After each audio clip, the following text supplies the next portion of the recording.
Bienvenidos a otra sesión de Pláticas FinTech, donde invito a un personaje relevante del ecosistema para aprender, conocer de su experiencia y de su conocimiento y sobre todo que nos podamos beneficiar cada uno de ustedes.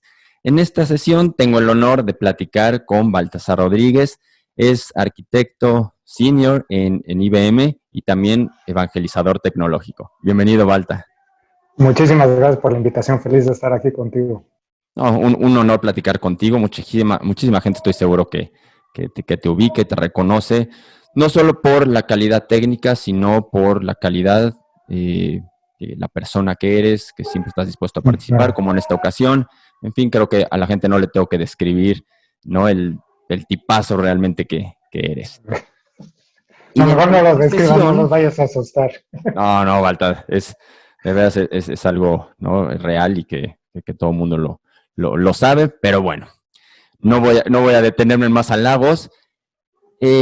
Muchos también te ubican, me imagino, por la parte de blockchain y que has estado, ¿no?, en IBM muy metido en esa área, pero también tienes experiencia en otras áreas y es la que quiero platicar en esta ocasión, que es inteligencia artificial y cómo aplica, se materializa en FinTech, que es un tema que todavía no hemos explorado y creo que conviene explorarlo contigo.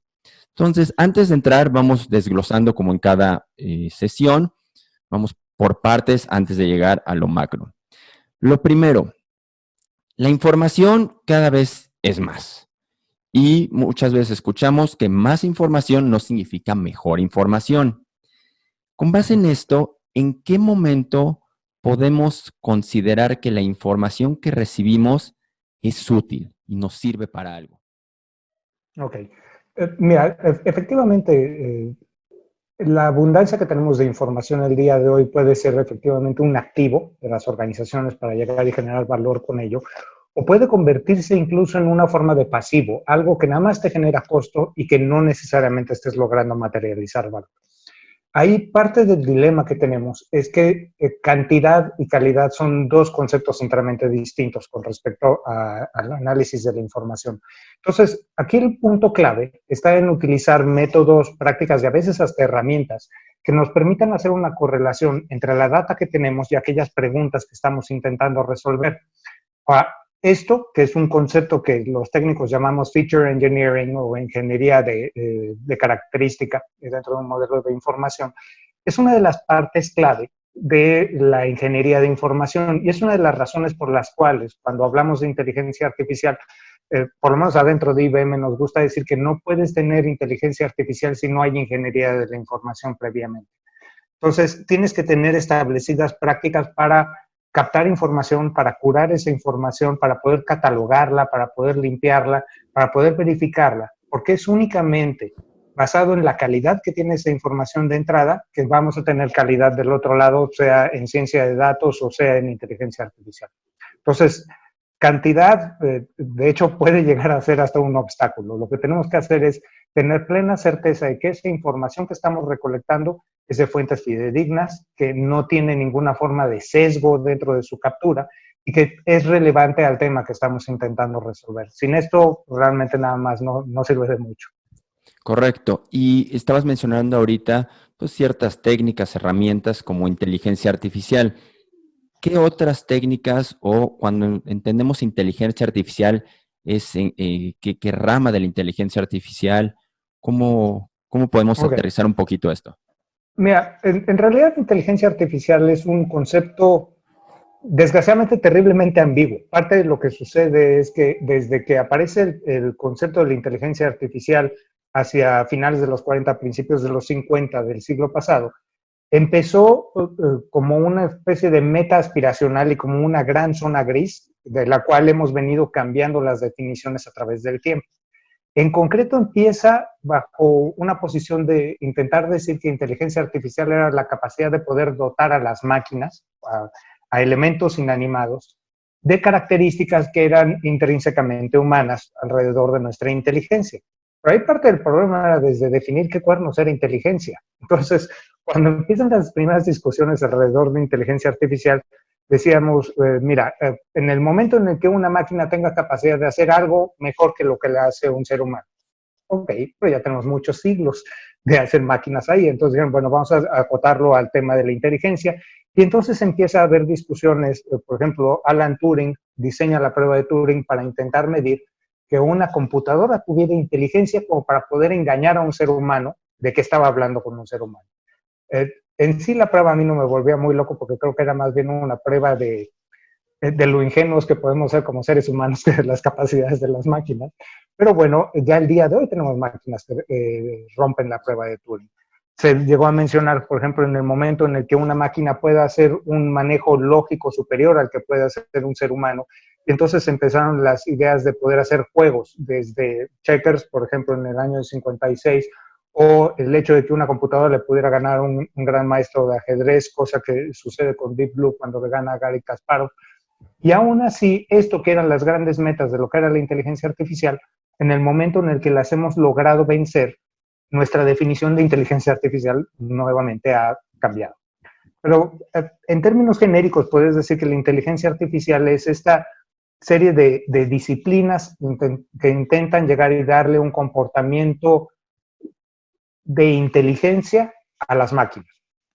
Ahora, ahí dentro ha habido N cantidad de esfuerzos que se han hecho. Entonces, por ejemplo, una de tantas divisiones de esta inteligencia artificial es lo que llamamos machine learning, la capacidad de dotar de capacidad de aprendizaje a una máquina para que la máquina pudiera aprender por sí sola un determinado concepto.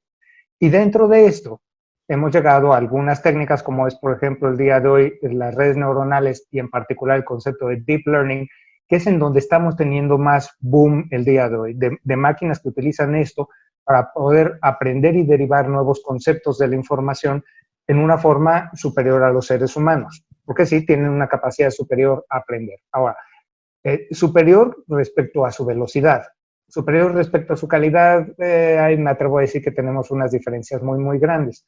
Porque algo que sí hemos logrado hacer es lograr hacer lo que llamamos inteligencia específica o inteligencia delgada, en donde podemos diseñar una máquina para que sea muchísimo mejor que nosotros en un concepto particular, como por ejemplo en jugar ajedrez o en jugar Jeopardy o en hacer diagnóstico, por ejemplo, de imágenes. En eso lo podemos hacer muy bien. Pero algo en donde no hemos sido exitosos es en diseñar una inteligencia artificial general o una inteligencia artificial gruesa, en donde pudiera diseñar yo un motor que con lo mismo fuera superior a un ser humano para jugar ajedrez que para discutir y tener un debate o que para llegar y resolver un diagnóstico clínico. Eso no lo hemos logrado hacer y me atrevo a decir, estamos todavía a muchísimos años de distancia de poder hacer algo así similar. Entonces, si te das cuenta, es una gran gama de técnicas y de familias dentro de toda esta idea de la inteligencia artificial. Y también cuando se toca el tema de inteligencia artificial o de datos, se menciona data mining y estos ¿no? científicos de datos que pues, analizan, extraen la información. ¿Cómo se armoniza estas dos disciplinas o depende data mining de inteligencia artificial? ¿Son distintos los enfoques, las De una consecuencias, lo que manera o se de otra busca? se están retroalimentando el día de hoy, pero en realidad sí son disciplinas distintas. De hecho, el data science es factiblemente la disciplina más antigua que tenemos alrededor de esto. Digo, es el nombre más moderno que tiene, pero para efecto práctico lo que hacen los data scientists es tomar una serie de datos y utilizar estos datos para poder llegar y encontrar patrones. Y dentro de estos patrones poder hacer con esto clasificación o predicción de algo.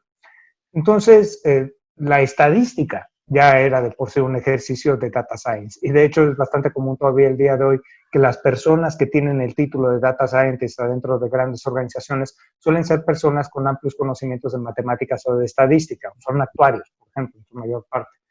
Ahora, ¿qué sucede? Que en la aparición del equipo de cómputo y sobre todo el acceso a cada vez una mayor cantidad de información y de registros en forma digital, le permite a estos data scientists diseñar nuevas herramientas con la cual pudieran hacer ellos análisis. Entonces, al principio los análisis y las herramientas estaban planteadas sobre todo para facilitar la labor de este ser humano científico de datos en llegar y extraer información, minar esta información a nivel de, si pensamos en la minería como un ejercicio en donde estoy sacando mineral y después ese mineral lo empiezo a separar en sus componentes para sacar el mineral precioso y deshacerme del resto. Esto es realmente lo que hacen los mineros de datos. Hacen extracciones de grandes cantidades de información y esta información lo que hacen es la empiezan a refinar y la empiezan a limpiar y la empiezan a clasificar y curar.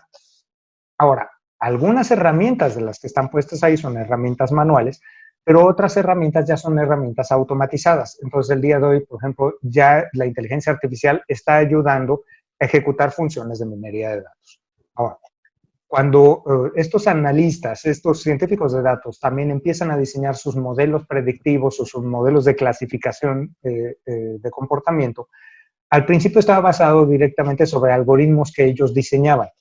El día de hoy estos científicos de datos ya también se están asociando de algoritmos diseñados por inteligencia artificial, en donde la inteligencia artificial les da labores complementarias de automatización para efectos de derivar esa detección de patrones, y esa detección de patrones llevarla finalmente a poder hacer una predicción o a poder hacer una clasificación. Entonces, se están cruzando, pero en realidad son temas distintos. Generalmente el tema de la ciencia de datos, el tema de la minería de datos suelen ser funciones más humanas en su naturaleza y generalmente están en manos de un científico de datos que es un ser humano. Mientras que la inteligencia artificial es otra disciplina y esa disciplina puede correr por sí sola o puede dar asistencia al científico de datos. Correcto. Y creo que la mayoría de las empresas pues utilizan las dos. O sea, no, ya si quieres tener un producto pues no sofisticado, no puedes prescindir de un área, tienes que tener las dos. Y saltando al tema de sistema financiero, una vez que has depurado la información que ya tiene cierta utilidad y encuentras patrones, ¿qué aplicaciones han diseñado ustedes o has visto podemos observar en el sistema financiero que realmente estén mostrando esta ventaja de utilizar estas disciplinas frente a momentos o empresas que deciden pues, seguir con todo manual y el ser humano sin involucrar en lo más mínimo a un algoritmo, una técnica de este estilo? Ok. Cuando pensamos en sistema financiero, ahí todavía me atrevo a decir que sistema financiero es un panorama particularmente amplio de distintos tipos de instituciones. Porque, por ejemplo, incluso el hecho de hacer la afirmación de que en el sector financiero ya tenemos el día de hoy información de calidad que podemos utilizar para hacer análisis, me atrevo a decir esto es algo que tenemos que tomar con un grano de sal. Hay efectivamente empresas y rubros en específico del sector financiero en donde esto sucede. Y, por ejemplo, el trading, tanto en temas como bolsa de valores, commodity, mercado de deuda, ahí hay muchísimo que está sucediendo el día de hoy con información de altísima calidad que está siendo llevada tanto por analistas a nivel de lo que le llaman los quants dentro del sector financiero, que son realmente científicos de datos que están diseñando modelos de predicción financiera, como con motores automatizados de inteligencia artificial haciendo análisis para hacer predicción de mercado. Esto es algo que el día de hoy es bastante común e incluso me atrevo a decir cambió la dinámica de cómo se da el mercado. Por ejemplo, normalmente cuando tenías un analista financiero, el analista financiero hacía predicciones de mediano o largo plazo y las ventanas de acción sobre las que se estaban moviendo eran cosas que se medían en días, semanas o meses. El día de hoy, por ejemplo, la inteligencia artificial y las nuevas algoritmos diseñados por algunos de estos científicos de datos tienen una ventana de operación que se mide en cuestión de segundos, porque lo que están intentando hacer es llegar y encontrar las pequeñas ineficiencias que suele haber adentro de los mercados financieros y son ineficiencias que suceden dentro de fracciones menores a un minuto. Entonces, lo que están haciendo con esto son herramientas que analizan las condiciones del mercado, toman una decisión en unos cuantos milisegundos, ejecutan una compra o una venta y después ejecutan una transacción enteramente opuesta, a lo mejor unos cuantos milisegundos después, para ir ganando pequeñas fracciones de centavo que a la hora de hacer la acumulación en el gran mercado se acaban convirtiendo realmente en cantidades enormes de dinero. Ahí es en donde estamos viendo muchísimo tema de inteligencia artificial. En el sector financiero más clásico, como podría ser el tema de banca, sí estamos viendo movimiento, pero me atrevo a decir, somos particularmente lentos. Lentos porque, por ejemplo, los bancos como instituciones son instituciones que tienen grandes cantidades de información, pero me atrevo a decir, tienen una visión sobre esa información más en un ejercicio de compliance, de cumplimiento. O sea, guardan esa cantidad de data porque se las está pidiendo el regulador. ¿Están haciendo algo con ella? Difícilmente. O sea, porque, por ejemplo, para ofrecerte un mejor producto, lo primero que tendrían que hacer es conocerte como cliente. Y desgraciadamente, si algo muestran el día de hoy los bancos es que no tienen la más remota idea de quién eres tú como cliente. Eres tú como cliente de tarjeta de crédito para el banco, eres enteramente una persona distinta que lo que eres tú como cliente en crédito hipotecario o en el fondo de inversión. Y no hay nadie que esté interconectando todos esos patrones para poder tener una visión 360 de quién eres como cliente y entonces ofrecerte nuevos productos basados en ciencia de datos o basado en la inteligencia artificial. Por ejemplo, cosas en donde nosotros ya estamos trabajando en otras regiones, en particular en Europa, que está tomando, me atrevo a decir, punta de lanza en esto, y Asia también está tomando bastante adelanto en esto, es la idea de utilizar nuevos modelos de integración de la información de un cliente para tener un Know Your Customer no orientado al cumplimiento, sino un Know Your Customer, entendiendo de quién es ese cliente y cuáles son sus metas aspiracionales, cuáles son sus miedos, cuáles son los drivers principales que tiene alrededor de su inversión, para poder tomar toda esta información y con esta información generar nuevos modelos de productos y de vinculación con el cliente. O sea, si vemos, por ejemplo, el día de hoy en banca, un producto como puede ser la administración de riqueza, Wealth Management.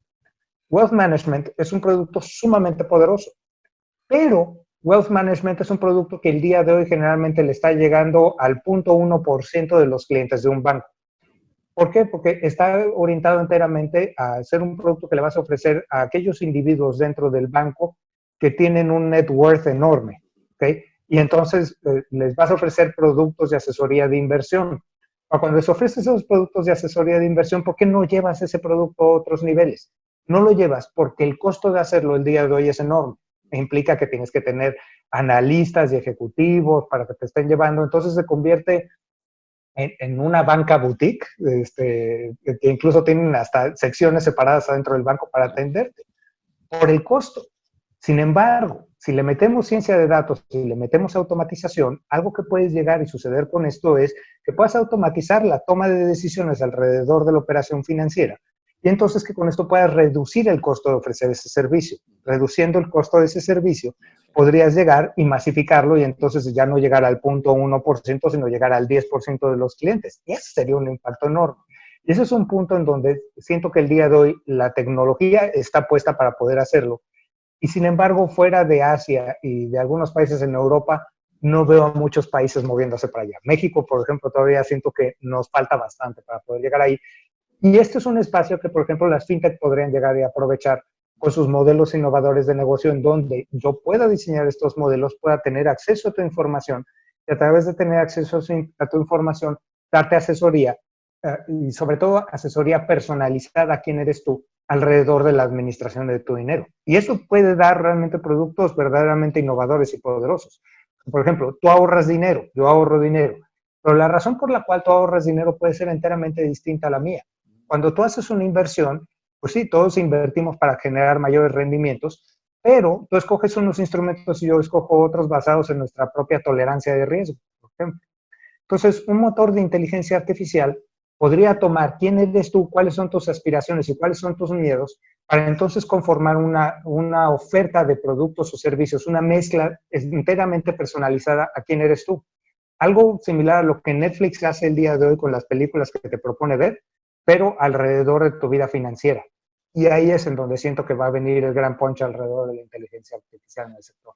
Sí, estoy completamente de acuerdo y justo tocas temas muy interesantes que estoy seguro que el público lo ha pensado o al menos se lo han platicado. Y es quizá estos dos puntos. Uno, la individualización, que creo es indispensable. Y si ya lo vemos en entretenimiento, Netflix, Spotify, ¿no? Incluso Amazon, porque en e-commerce, ¿por qué no lo vamos a ver en sistema financiero? Y creo que ahí falta mucho por explorar y hay un gran mercado y enormes ventajas que podrían obtenerse.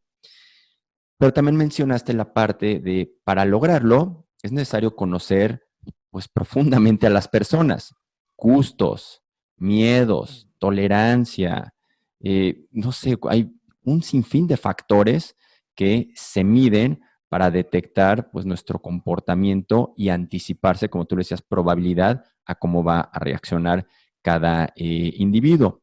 Y un segmento que hemos visto, al menos lo está empezando a utilizar, y las fintech lo hacen, es en esta clasificación de riesgo, el scoring crediticio, para que puedas tener acceso mucho más rápido a un crédito.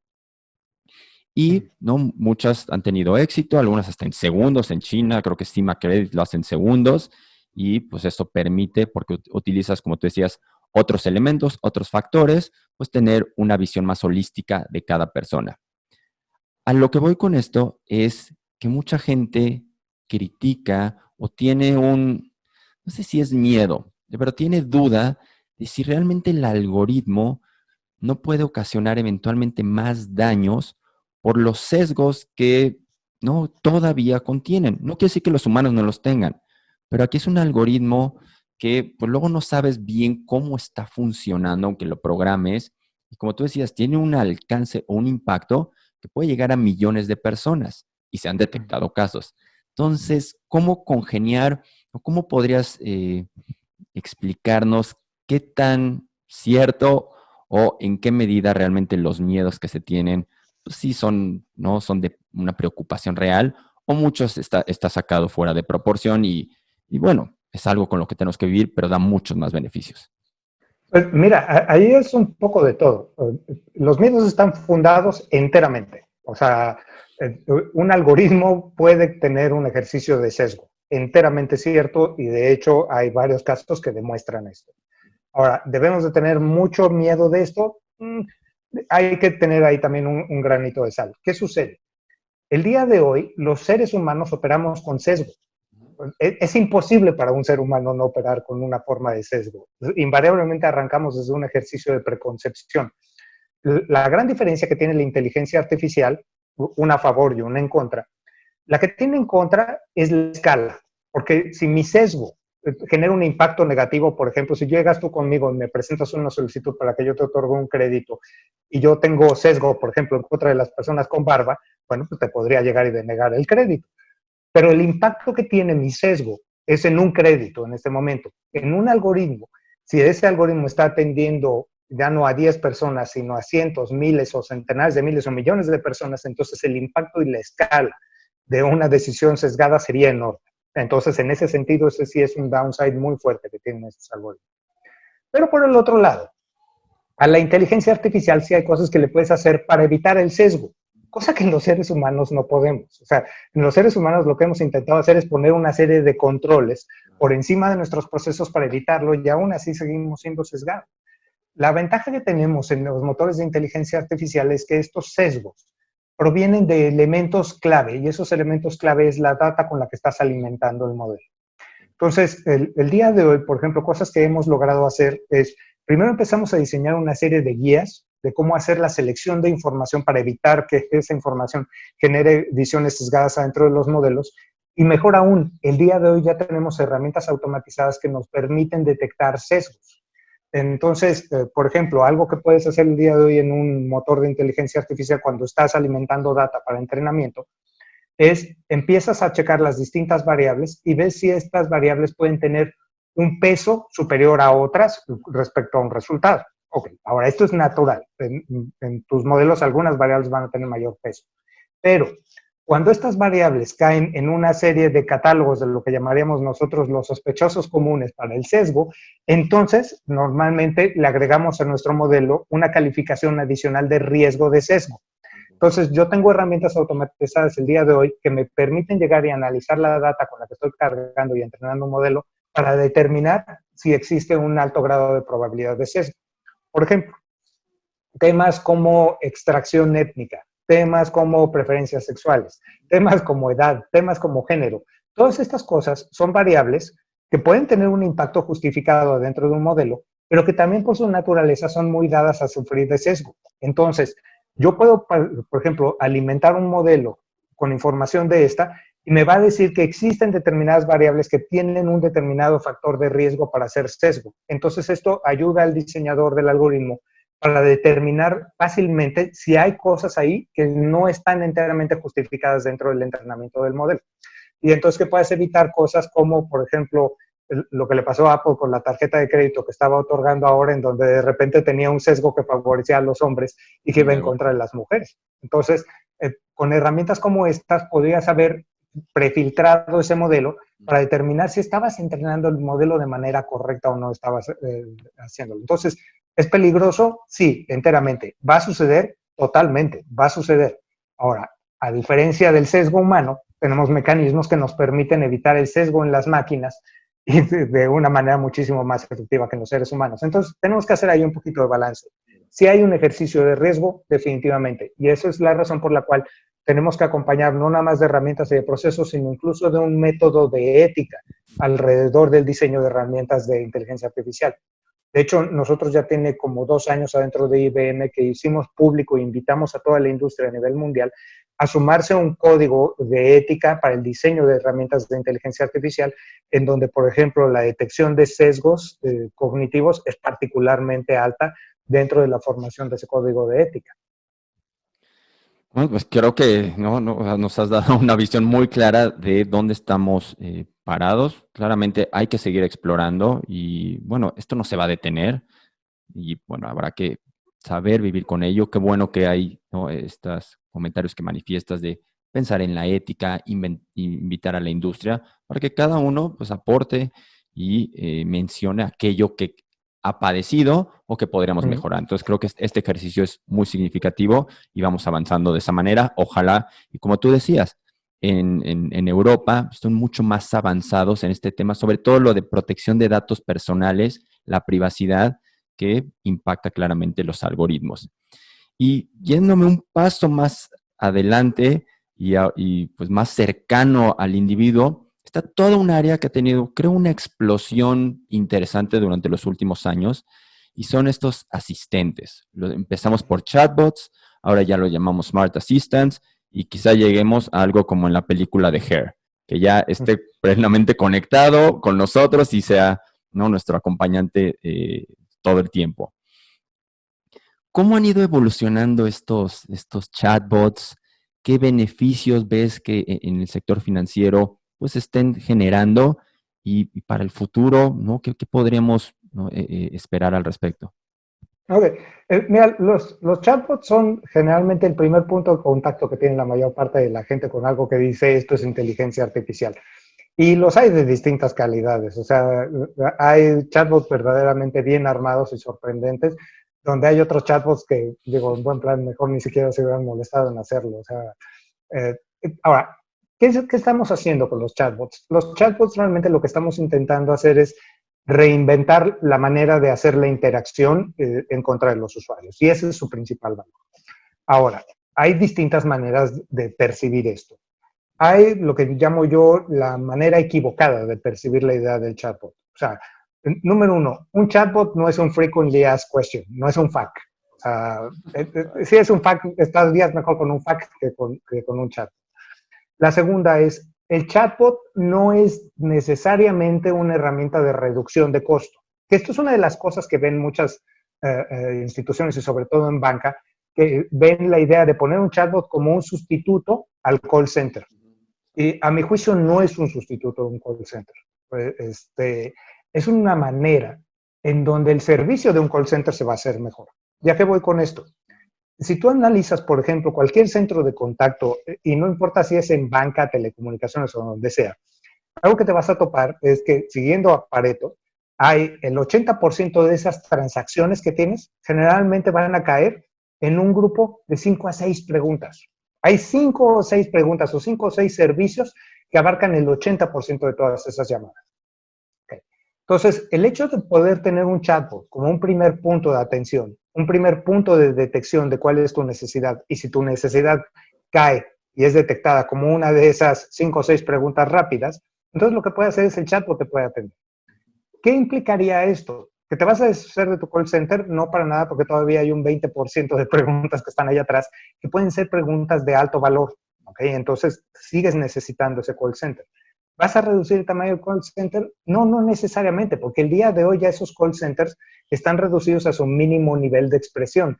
¿Y cómo puedes saberlo? Porque lo primero que sucede cuando llamas a un call center es, después del anuncio de privacidad, lo siguiente que viene es Uno, tú tienes que navegar para ver a dónde cuernos quieres entrar. Y ya que finalmente navegaste a dónde cuernos quieres entrar, entonces viene la grabación de su llamada es importante para nosotros, es un cliente muy valioso, por favor espere, todas nuestras operadoras se encuentran ocupadas. Entonces, esto quiere decir que desde que tú iniciaste esa interacción a que saliste con una resolución del otro lado, pueden haber pasado varios minutos, ¿ok? A veces pueden pasar hasta más de una hora. Me ha tocado estar en algunos call centers en donde yo creo que están apostando a que antes te desesperes y cuelgues. Sin embargo, con un chatbot lo que puede suceder es, uno, si caíste dentro de esas, ¿cómo se llama?, 80% de llamadas, lo que va a acabar sucediendo es que tú vas a entrar, eres atendido inmediatamente y inmediatamente vas a tener una resolución a tu problema. Entonces, tu experiencia como usuario acaba de mejorar. Y por el otro lado, si no caíste dentro de ese supuesto, entonces vas a ser dirigido a ese recurso especializado que son esas personas que están del otro lado, que además ya no tendrían que ser operadores genéricos, sino especialistas en cada uno de los temas, porque el chatbot ya hizo la preselección de cuál es el tema del que tú estás queriendo hablar. Entonces, lo más seguro es que si no tiene que ver con ese 80% de preguntas y caíste en el supuesto del 20%, yo tengo un especialista del otro lado mucho más rápido para que te pueda atender. Entonces, el trato es muchísimo mejor, el tiempo de atención es muchísimo más corto. Ahora, el chatbot poco a poco está adquiriendo nuevas características. Porque al principio el chatbot nada más lo que estaba haciendo era buscar palabras clave. Entonces, esa búsqueda de palabras clave funciona como funciona el search engine de Google. Entonces, si tú le preguntas a Google, muéstrame, por ejemplo, fotografías de elefantes, te va a mostrar fotografías de elefantes. Pero si en el search engine de Google, que está basado en palabras clave, le pones, muéstrame fotografías de animales que no sean elefantes, lo primero que te va a mostrar son elefantes, porque detectó la palabra frase animal y elefante y dice, seguramente quiere ver animales que sean elefantes. En el momento en que los chatbots pueden empezar a atender sintaxis, que es una de las cosas por la cual el hecho de agregar el entendimiento del lenguaje natural es clave, pueden ir haciendo detecciones cada vez más finas de las intenciones que quieres atender y sobre de qué objetos lo quieres hacer. Entonces, el nivel de atención empieza a mejorar. Pero hemos llevado esto a niveles todavía superiores. Cosas que podemos detectar el día de hoy en un chatbot, podemos detectar emociones. ¿Okay? Entonces, por ejemplo, esto me permite detectar si un usuario está alterado. Y entonces, basado en la alteración de ese usuario, tomar una determinación de cuál es la mejor manera de atenderlo. Entonces, bien puede ser que, por ejemplo, si está desesperado y empieza a decir, es que este chatbot es una porquería, nunca puedo resolver algo, yo puedo detectar efectivamente ese ejercicio de desesperación, intervenir y quitar la conversación del chatbot y llevarla con un asistente humano.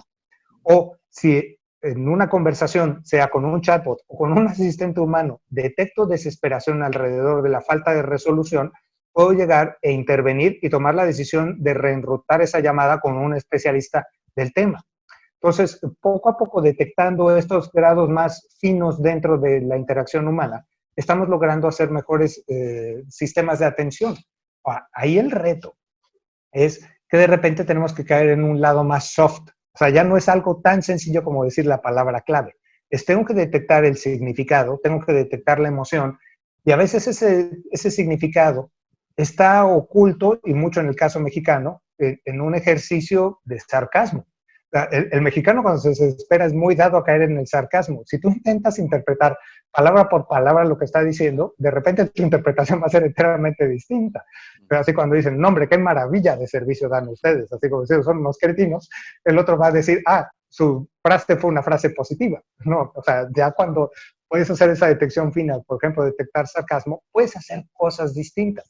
Entonces, si te das cuenta, cuando estamos platicando alrededor de que nuestros asistentes poco a poco vayan teniendo la capacidad de detectar nuestros miedos, nuestras ambiciones, nuestras aspiraciones, el hecho de tener ese grado fino de poder detectar al ser humano y su grado de interacción a través del chatbot, se ve como el elemento clave para llegar del otro lado. Ahora, en el sector financiero, también me he topado con muchas personas que me dicen, oye, pero ¿sabes qué? La gente no le quiere dar su dinero a un robot para que el robot invierta. Hay un fenómeno de resistencia. A lo cual, y digo, no sé si es porque yo soy ñoño, creo que yo tendría más confianza en que un robot invirtiera mi dinero que fuera un asesor humano, pero digo, siempre habrá gente que prefiere el trato humano. Lo que puedes hacer entonces es no perder el trato humano por la idea del chat.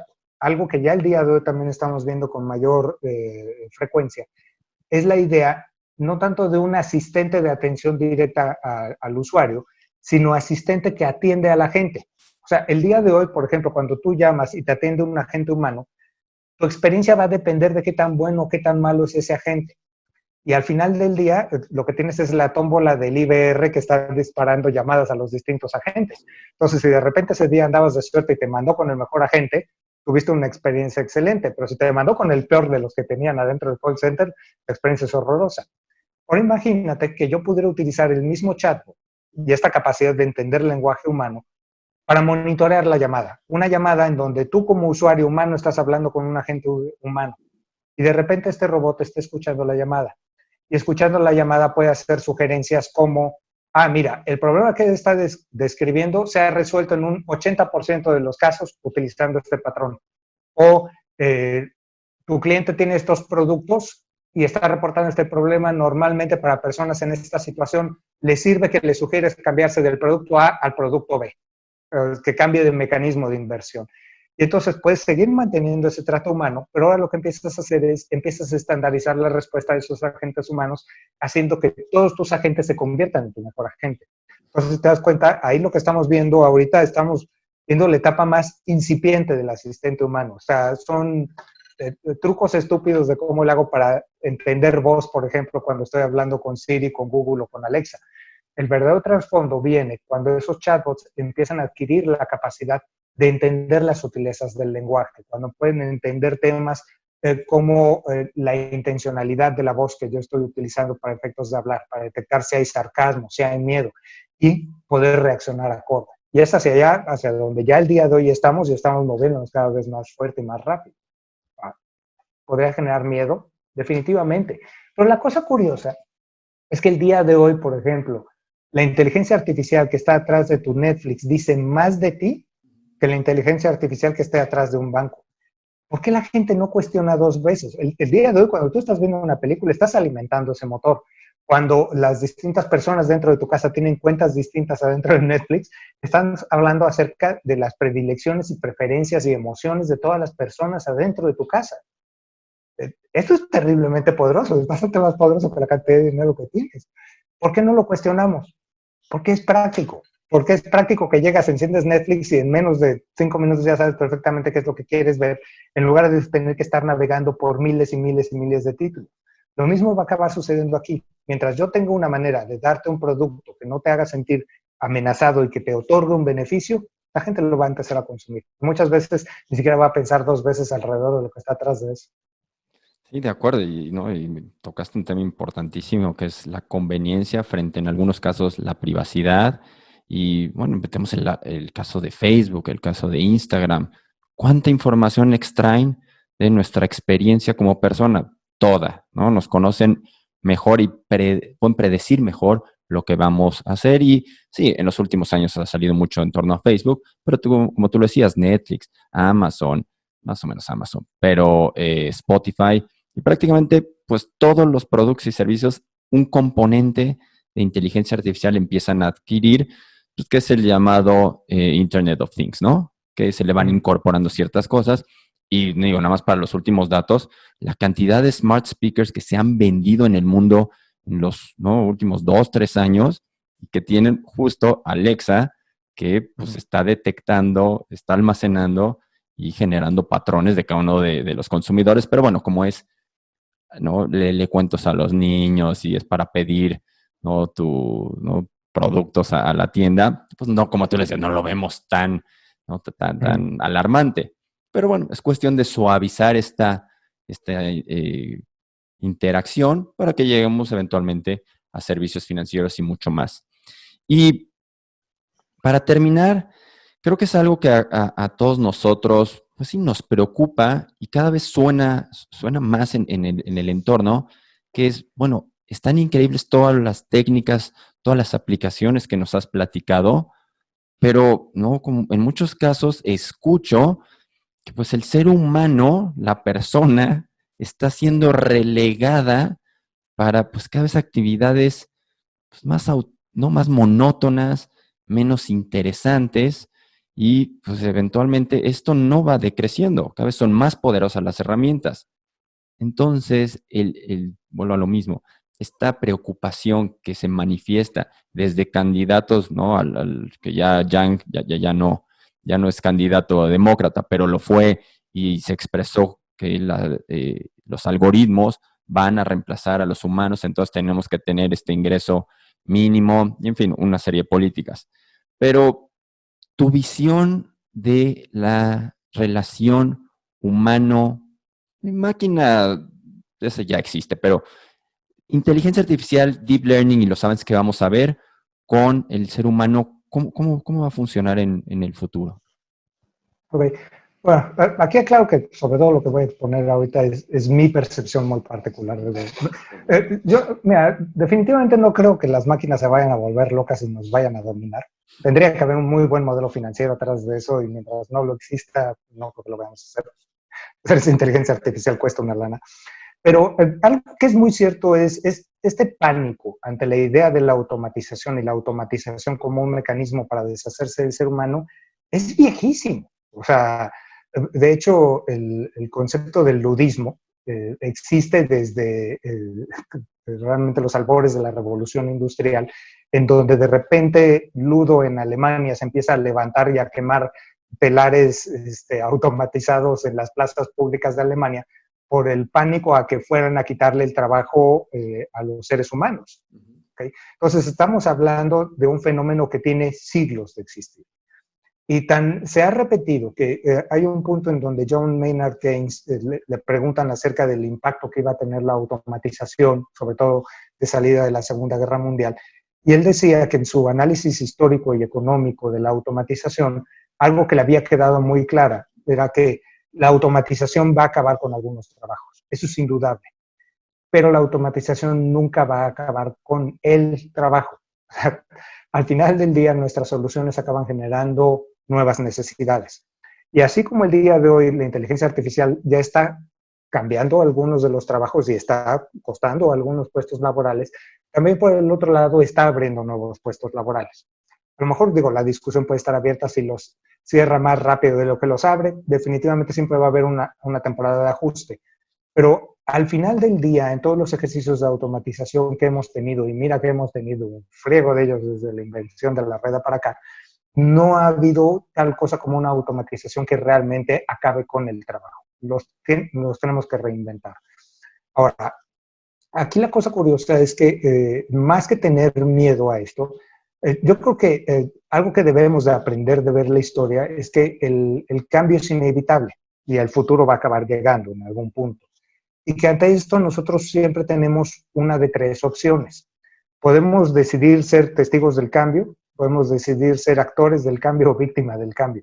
Y al final del día, en cuál de todos esos papeles te va a tocar caer, tiene que ver muchísimo con uno mismo. Entonces, cuando las personas están nada más con miedo ante la idea de la automatización, la inteligencia artificial, y su respuesta es a intentar solicitar normatividad para evitarla, en realidad lo único que están intentando hacer es ponerle freno a un cambio que invariablemente va a acabar llegando, es inexorable. Entonces, el hecho de intentar frenar el cambio es jugarle al avestruz y esperar que nada más porque no lo ves, tus miedos no están ahí. O sea, definitivamente por ahí no va. Yo creo que parte de lo que tenemos que hacer, y esto es en particular relevante hacia el ejercicio mexicano, lo que tenemos que darnos cuenta es que estos cambios van a llegar. Y entonces lo que tenemos que hacer es adecuar nuestra fuerza laboral, primordialmente desde las edades más pequeñas, utilizando, como se llama, la educación, para empezar a preparar a las nuevas generaciones a adecuarse a ese nuevo cambio y a ser líderes dentro de este cambio, ser líderes dentro de la inteligencia artificial. Y ahí me han preguntado que si esto es factible en México. Yo nada más les pongo de ejemplo que el año pasado, en Talentland de Guadalajara, rompimos el récord Guinness de la clase más grande de inteligencia artificial. Fueron 780 chavos que llegaron, se juntaron en Talentland, tuvimos una clase de 45 minutos y después de 45 minutos estos chavos que no sabían programar habían aprendido a programar y a crear un chatbot de inteligencia artificial. Entonces, si puedes en una clase de 45 minutos hacerlo, definitivamente con más capacitación hay más cosas que podemos hacer. Entonces, el día de hoy, las tecnologías como la nube nos permiten que sin la necesidad de hacer grandes inversiones de capital, tengamos acceso a tecnología que nos permita transformar nuestros modelos de negocio. El mexicano que siempre ha sido un pueblo que tradicionalmente se ha caracterizado por tener gran cantidad de inventiva bajo un escenario de recursos muy limitados, el hecho de repente llegar a un nuevo mundo tecnológico en donde el recurso económico ya no es el recurso más escaso y donde la creatividad es el recurso más escaso, pues definitivamente nos hace pensar en el hecho de que efectivamente el pueblo mexicano podría ser un pueblo líder alrededor de esto. ¿Qué necesitamos? Mucha mejor educación. El día de hoy, por ejemplo, para la inteligencia artificial, una de las disciplinas más importantes sigue siendo la matemática. Y cuando llegas y ves, por ejemplo, los resultados en las pruebas PISA, alrededor de cómo estamos a nivel de comprensión matemática, te das cuenta que ahí es en donde tenemos muchísima chamba que echar hacia adelante. Pero yo no creo que la inteligencia artificial vaya a darnos un futuro negentrópico en donde las máquinas se vayan a adueñar del mundo. Definitivamente no va por allá. Sí vamos a tener muchísimos cambios. Y creo que uno de los cambios más relevantes es el de hecho de que antes la automatización generalmente a quien le pegaba era a las clases más bajas. El día de hoy la automatización no va a pegar ahí tan fuerte como va a pegar en las disciplinas profesionales. O sea, donde antes era el operario de planta que se preocupaba de que llegara una máquina y que lo quitara como ensamblador en la línea de ensamblaje, el día de hoy la automatización, por ejemplo, puede estar poniendo en riesgo la chamba de un abogado, puede estar poniendo en riesgo la chamba de un médico. Pero la cosa curiosa es que esa automatización va a ir a dar primordialmente en las labores repetitivas. ¿Okay? Por ejemplo, en el abogado, generalmente un pasante que lo que está haciendo es checar poderes notariales de actas constitutivas para saber si se puede establecer un contrato. Esa es una chamba terriblemente repetitiva y es una chamba que la inteligencia artificial puede hacer muy bien. Ahora, la inteligencia artificial, por ejemplo, para defender, o sea, para establecer un mecanismo de defensa en un caso de jurídica fiscal, no lo veo funcionando ahí. O sea, te va a ayudar muy bien para encontrar casos de jurisprudencia, pero nunca te va a poder defender.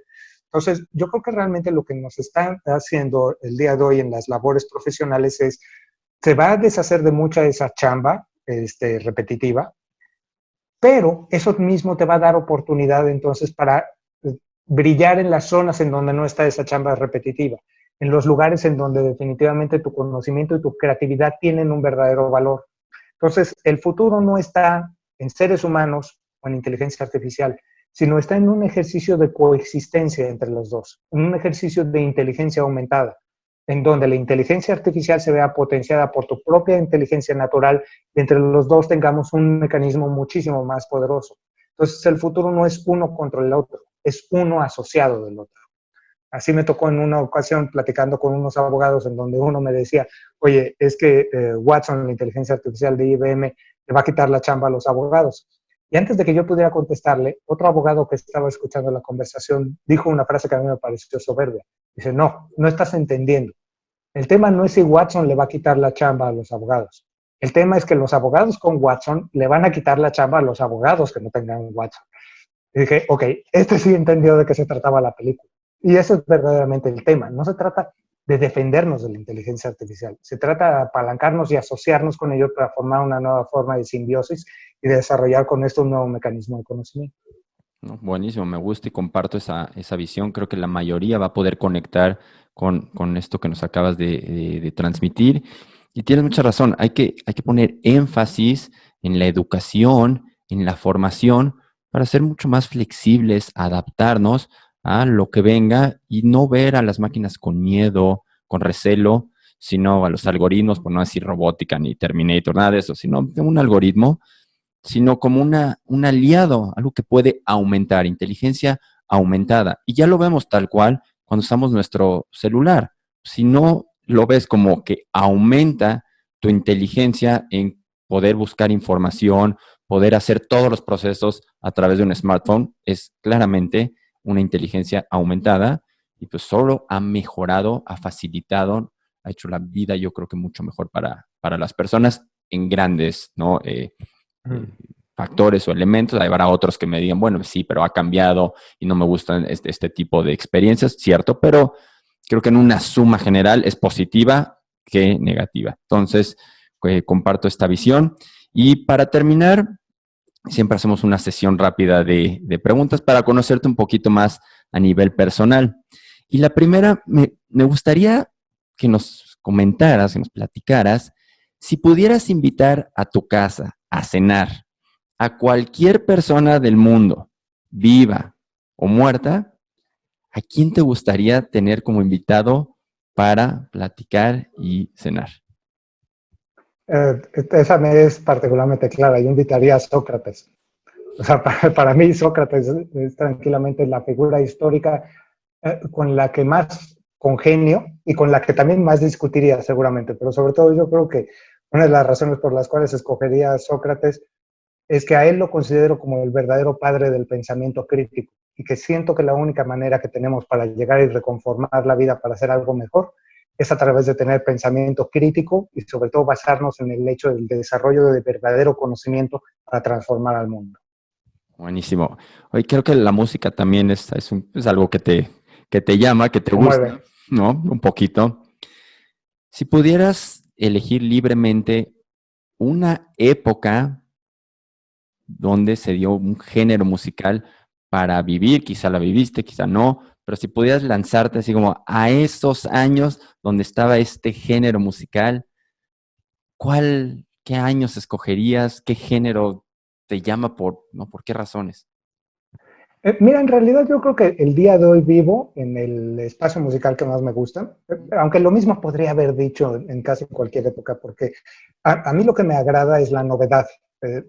Aquí hay un detalle curioso. Yo tengo 52 años y a diferencia del resto de mis contemporáneos de 52 años, la mayor parte de la música que yo escucho no tiene más allá de un año de antigüedad. O sea, de hecho, si ves mi lista en Spotify, en SoundCloud o en Mixcloud, te vas a dar cuenta que todas mis canciones son nuevas.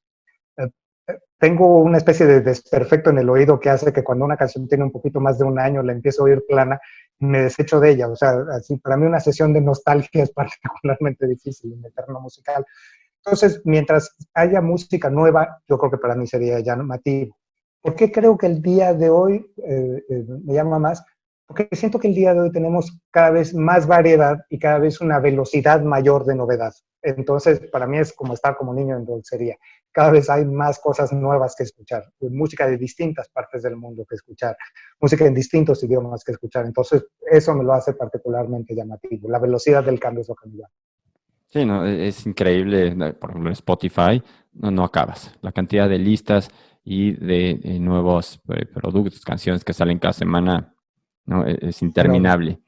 Y como última pregunta, en este momento, ¿no? Cuando lo vean, pues ahorita estamos encerrados en nuestras casas de la pandemia y pues creo que nos hemos detenido a pensar sobre pues, un sinfín de factores que rodean pues, nuestra vida. Y pues, queremos volver a como eran ciertas cosas, a la normalidad y bueno, pues que es comprensible 100% y ¿no? Con el tiempo quizá volveremos.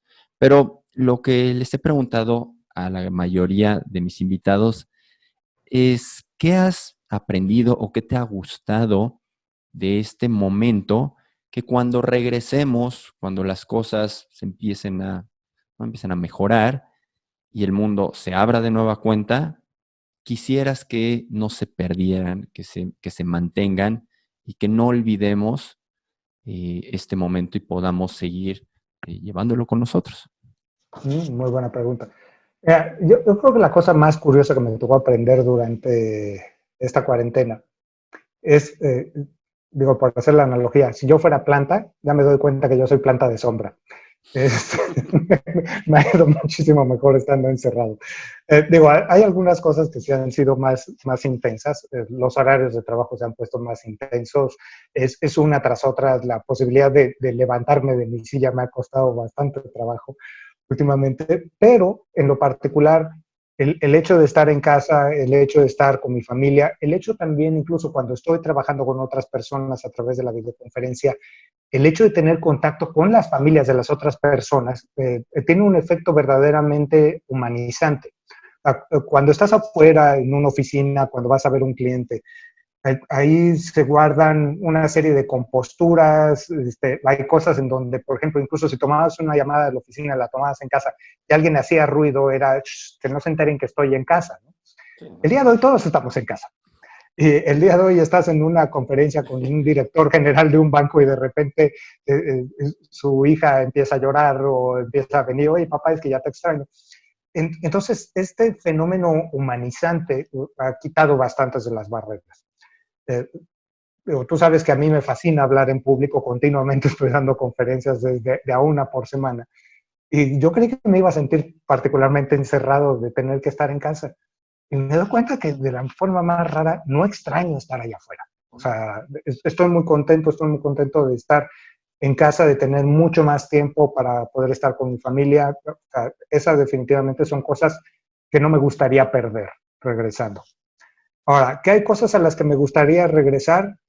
Sí, aunque me atrevo a decir que a lo mejor ahí soy un poquito de los pesimistas que cree que no vamos a regresar a una normalidad, porque la normalidad que conocíamos nosotros ya desapareció. O sea, para regresar a esa forma de normalidad, lo que tendremos que hacer es olvidarnos un chorro de cosas.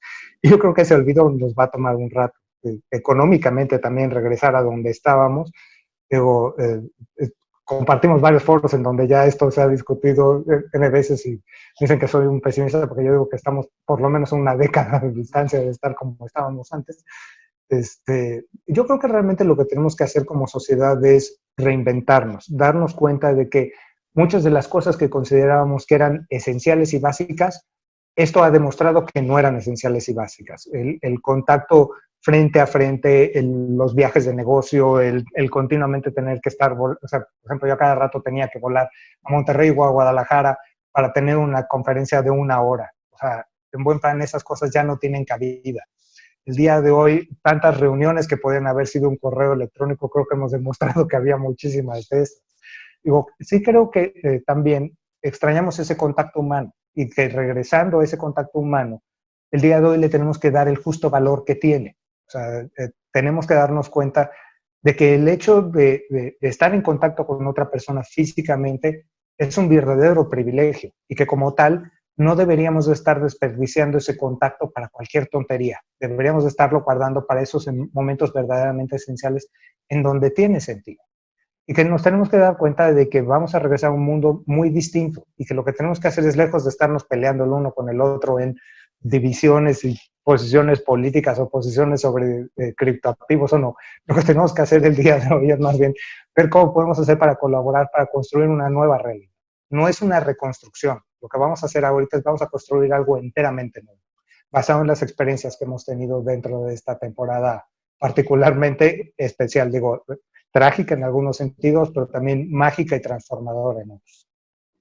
Completamente, Walter. No puedo más que agradecerte por esta plática. Siempre, ¿no? El público, yo personalmente aprendo y valoro los momentos que he podido compartir en el escenario, tantito cuando estamos por entrar y pues, siempre que estés disponible para platicar, transmitir el conocimiento hacia las personas, nuevas generaciones. Entonces creo que eso siempre Siempre un placer, porque además yo aprendo de todos. Entonces, en ese sentido me agrada muchísimo. Qué mejor, ¿no? Que podamos tener, ¿no? esta comunicación bidireccional y, ¿no? Retroalimentación. Pero bueno, pues te agradezco, Baltasar, de tu tiempo, ¿no? Espero poderte tener como invitado alguna otra ocasión. Desde la vida. A seguir platicando y que todo lo que IBM sigue haciendo. Y les agradezco a ustedes por haber visto esta plática. No olviden suscribirse al canal porque vamos a seguir teniendo invitados que nos van a compartir conocimiento, experiencia, pues vamos a poder sumar conocimiento y que todo el mundo se beneficie. Nos vemos la siguiente. Hasta luego.